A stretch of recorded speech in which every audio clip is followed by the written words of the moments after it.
আজকে চলে গেছিলাম দুপুরে নিমন্ত্রণ খেতে। একটা পুজো বাড়ির নিমন্ত্রণ খাওয়া ছিল। দেখো এখানে মা বোন সবাই বসে পড়েছে, থালা তো পড়েই গেছে, সাথে ক্লাসও দিয়ে দিয়েছে। আজকে ছিল মা মনসা পূজার একটা নিমন্ত্রণ বাড়ি। দুপুরে খাওয়া দাওয়া, তো খাওয়া দাওয়া শুরু করার আগে ঠাকুরটা একবার দর্শন করে নাও। জয় মা মনসা কমেন্টে লিখে দিয়ে যাও। আজকে দুপুরে তো নিরামিষ খাওয়া দাওয়া হবে, তো দিয়ে দিচ্ছে গরম ধোঁয়াটা একদম ভাত, সাথে চলে যাবে একদম সবজি ডাল। ওইদিকে তো সব সবজি ডাল পাতে দিয়েই দিচ্ছে। এই দুপুরে ধোয়াটা ভাত, সাথে সবজির ডাল আর একটা কোনো কিছু ভাজা হলে দারুণ লাগে। বলতে না বলতেই পাতে চলে এলো গরম গরম লম্বা লম্বা বেগুন ভাজা। এই কম্বিনেশনটা খুবই ভালো লাগে খেতে, তোমাদের কেমন লাগে জানিও। তো খাবার শেষ না করতে করতেই চলে এলো আলু আর পটলের তরকারি, যেটা দেখতেও যেমন সুন্দর ছিল আর খেতেও ঠিক ততটাই সুন্দর ছিল। এরপর এটা দিয়ে ভাত খাওয়া শেষ করতে করতেই পাতে চলে এলো ধোকার ডালনা। ধোকার সাইজগুলো যেমন বড় ছিল তেমন দেখতেও খুব সুন্দর ছিল। আর আমি একটু ধোকার সাথে লেবু নিয়ে খাওয়া শুরু করলাম, দেখলাম কেমন লাগে।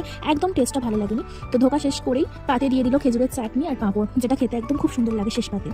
খাবার শেষে চাটনির সাথে পাঁপড়, এই কম্বিনেশনটা তো দারুণ যায়। আর দেখো ওদিকে মিষ্টি পড়ে গেছে রসগোল্লা। তো শেষ পাতে রসগোল্লা দিয়ে আজকের খাওয়া দাওয়া শেষ করছি।